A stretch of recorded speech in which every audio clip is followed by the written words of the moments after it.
তোমারে বালিশের কথা কইছে। আমি যে কতদিন ধরে কইতাছি যে আমার ঘরের বালিশটা এরকম সেটটা লাগা গেছে, আমার একটা শিমুল তুলা দিয়া সুন্দর করে বালিশ বানায় দাও।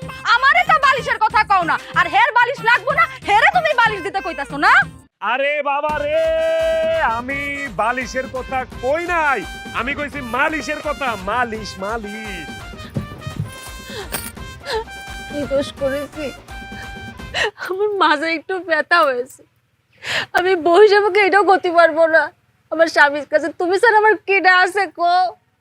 আমার বাপ মা তো থাইকেও নেই, তুমি আমার কাছে থাইকে যদি আমার না দেখো আমি কোনে যাব? মাজা ব্যথা হয়েছে, একটু মালিশ করতে চাইছি, তুমি সালিশ বসাইবে? ঠিকই আছে, একদম ঠিক আছে।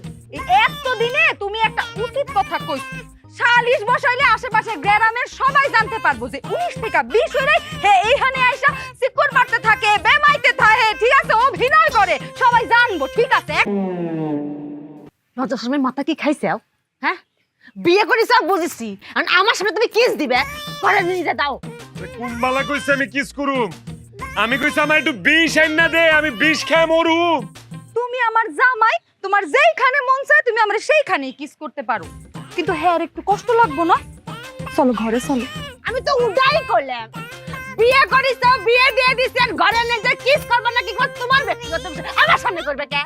আমি কিস চাই নাই, আমি বিষ চাইছি, বিষ খেয়ে মরে যাইতে চাইছি আমি। লাগবো না তোর বিষ দাও।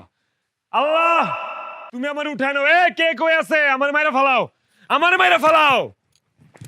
কিছু তোরা তো লিখে লিখা। তুমি না ধরতে কইলা, এর জন্য ধইরা ফেলাইছি।